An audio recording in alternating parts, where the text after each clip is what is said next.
Because how about some breaking news on a Tuesday night? Just about to, throw on the TV, unwind for the night. And I'm like, should check my phone one more time before I do. And would you look at that? Stefon Diggs is a New England Patriot. According to Adam Schefter, it is we're talking about a 1-year prove-it deal, a 3-year deal. Now get ready, because there's two very different numbers here. It's a 3-year, $69 million contract with $26 million guaranteed. So a wide spread on the money. We'll get to that, but let's just go instant reaction, Taylor. Stefon Diggs is a Patriot. What was your first thought? It's exciting because this is someone who's had success in the league and the exact kind of profile that we said this receiver room needed. You can add your Matt Collins, but he's kind of redundant with a Kendrick Bourne, where he does bring something in terms of leadership, obviously his own style, but he hasn't done enough in the league for these young guys to be like, what do I do to not just stick around in the league for a long time, but also have a high level of success and do it the right way. So there's that element of it. You also have, Matt Collins and Stefon Diggs, the Josh Allen connection. One, now you got some intel on Buffalo. That's pretty cool. But also, these are guys who know how to uncover when the play breaks down. They're reliable, obviously much more so Stefon Diggs. We don't know when he's going to be on the field exactly, but it's just some consistency and reliability that Drake May desperately lacked last season. And I want to make sure that we don't think that this is Stefon Diggs, the ex-man-to-man beater that he used to be. He's probably going to be more of a guy who can find the soft spots and zones and, just get to space. But that's still more than what they had last year on a consistent basis. So it's a nice stabilizing presence in that room. Again, not going to have him early on, but at least you have an experienced, accomplished guy, and it pushes wide receiver down just a little bit so you don't maybe necessarily have to go there with the first pick. Brian? Yeah, I mean, he's 31 and he's coming off an ACL tear, right? So there's some risks there, but this is a risk they needed to take because the ceiling is higher than anything they have on the current roster. And we hear they want to go best player available in the draft and not draft for needs. Well, they needed a wide receiver. And now if you have Stefon Diggs, that maybe opens you up a little bit elsewhere to go in the draft. So it was a risk they needed to take with the contract. I loved that they went beyond just 1 year because he is coming off that injury. You sign him to 1 year, maybe you get 10 games and he looks good, then he's probably just going to leave, right? So you keep him around for probably with the guaranteed money. It probably looks like a 2-year deal. Then you can get out of it after that 3rd year. So you keep him around to let him not only get healthy going into that 2nd year, but build some chemistry with Drake May. So I love that they got him for multiple years. And now we just hope that knee progresses pretty well there. Yeah, you guys hit on a lot of the points, Brian. You said that they needed to take the risk. I would say this is more than worth the risk because, look, he's 31 years old and he's coming off a torn ACL. There's obviously significant questions. This isn't, the reaction to this is great isn't relative to the start of the offseason. There's better moves they could have made. But for where things are right now, and I would even say going back a week or two, we had talked about this on Patriots Beat, Brian. I was kind of floating the idea of being in more on Diggs than Cooper Kupp because at this point you're sort of just chasing, and the upside for Diggs is tremendous. This is a guy that I think as much respect as he's gotten, I think has been slept on a bit in the NFL. In the last few years, obviously tremendous in Buffalo. His role changed a little bit in Houston last year, more of a Robin, less of a Batman. He was playing more in the slot, but he was still off to a very good start before he got hurt. Look, he could come out and the knee's not there. And if so, it seems like the Patriots have relatively taken care of themselves to get out of this deal with the guaranteed money compared to the overall money. But let's say he can be 85% of the player he was last year in Houston. That's the best receiver the Patriots have had since Julian Edelman. And I frankly don't think it's close. That's a guy that can truly be trusted. Jacoby Myers. All right. Jacoby, well, about on par with that. That's fair. That's fair call out, Taylor. But we're talking about, has anybody been in the stratosphere of those two? No. Since Myers left? Right. So this is the guy that can truly be a reliable target, a trusted target for Drake May, a guy he can stretch the field with. A guy he can throw the ball down the field to, you hope, again, if he's healthy. On paper, this is the exact kind of receiver the Patriots needed, whether it was T. Higgins, whether it was DK Metcalf. He can be that kind of player. The question is, will he still be after the ACL tear? And that's why it's not ideal to the start of the offseason. But for where they're at right now, the way it looks like the deal is structured, it getting to this point, all things considered, I would say they did pretty well. So let's talk about this contract, because I audibly said, wow, when I saw it, mostly to the 3 years. I thought maybe they'd throw a second dummy year on there. I had kind of floated structuring it. Obviously, different player, different money-wise, but structuring it like they structured Darrelle Revis's contract back in 2014. My guess, and I haven't seen the details yet. I looked before we came on here, so feel free to correct me if anything else is out there.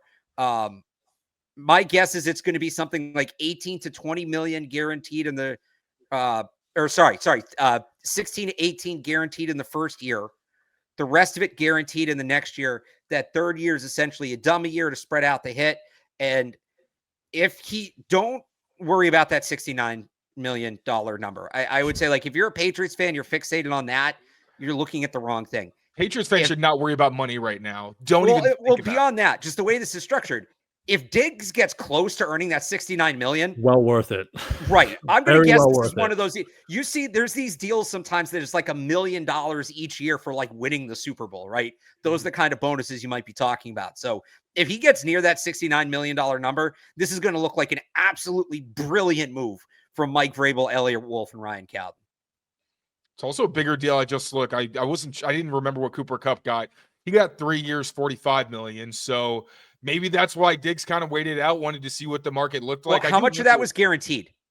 Let's see. For Cooper Kupp, I bet the guaranteed is more, but the total is less. The AAV is $1 million more than Chris Godwin. Now that's that dummy kind of $69 million figure. I don't there, know the guaranteed on Cooper Kupp yet. Okay, so it'll be interesting. I would bet that the guaranteed is higher on Cooper Kupp because not coming off a torn ACL, and that's kind of how those things work, right? So it'll be interesting to see how that all plays out. You guys have any other thoughts on the contract? Not really. I'm not a contract. I just like that again. Excuse me, that they did multiple years, because if it was 1 year, he could get out on the field in October, looks good. Yeah. And then he's probably just going to reset his market and walk. So you get him in the building, that's still the risk. Like we'll see how the knee looks and how he looks on the field. But assuming it goes well, you're keeping him in the building, you're keeping him with Drake May, and you're getting to work with him there going forward. And I had this thought too. Sorry, Taylor, go ahead, and then I'll throw this in. No, you're good. So I had this thought too, and I know nobody probably wants to hear this, but this was just kind of in the line of thinking, right? Multi-year deal, because I heard some people say, well, if he's good, even with that $69 million maximum, like, what if he realizes, oh, I'm still Stefon Diggs, I should be making more than this, and you get to the offseason and he doesn't want to play for the whatever it is, like $10 million probably guaranteed next year. I don't really think he's that kind of guy, though. I don't think he is either, but like hypothetically, could you flip him like the Raiders flipped Devontae Adams? Like the point is you have that control. You're not going to, if he works, he's either here or you're going to get something significant for him. So I thought it would just be 2 years. I thought it would be year one, we're going to see how it goes. And then year two will be all right, if it works, we'll pick it up. If not, we'll move on. If it doesn't work out, you're probably eating some money next year, but they're in position to do that.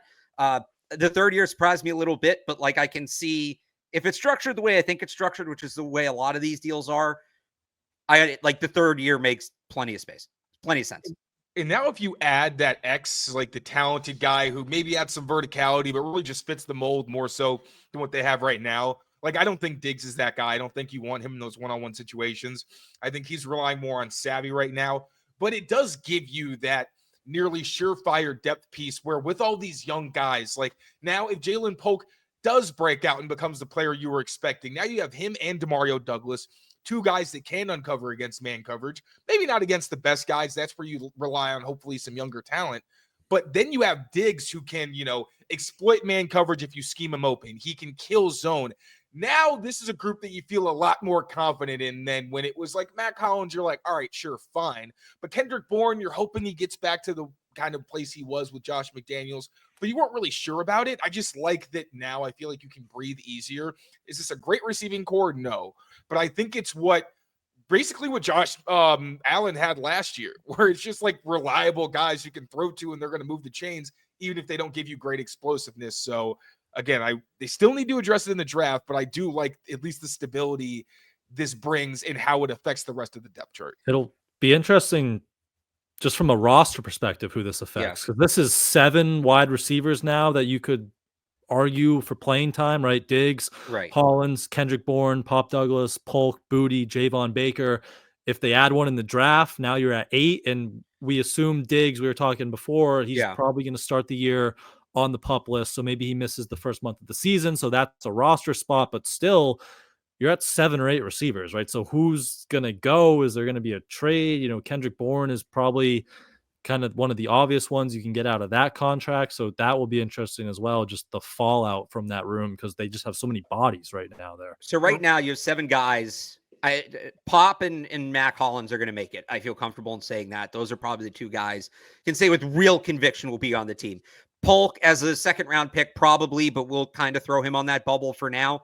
So that's right now you have 5 guys battling for 3 to 4 spots. And then if you draft somebody now, like you said, Brian, you pointed out, assuming Diggs opens on PUP, which we can get to the timeline in a second, but assuming Diggs opens on PUP, we may be doing that same thing we did last year, where Kendrick Bourne opened on PUP and it was competitive and all right, they're going to keep everybody. And then over that first month, guys will battle it out or somebody will get hurt and you'll go from there. So, and it's similar to the situation they have at linebacker right now, where there's a ton of bodies, a lot of guys who can play, but you're also like, elephant in the room, someone's probably getting moved before camp even starts. It obviously, yes, camp competition, it's good. And you'd like, at least, especially because Diggs is probably not going to start the season, that there's going to be some level of that. But you look at like Kendrick Bourne, even Kayshon Boutte, just as like one of the younger guys who was good last season, but you're looking at upside. He doesn't have as much as some of the other people on the roster. So if you're making the hard decisions, Pop, Jalen Polk, Stefon Diggs when he gets back, Mac Hollins, and then someone's probably fighting for that 5th spot.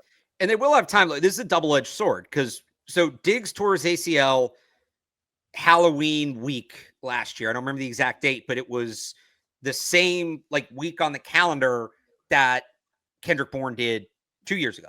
So if we use that timeline, all right, so Kendrick Bourne missed, I think, 11 months, right? He came back, it was the end of September, beginning of October, something like that.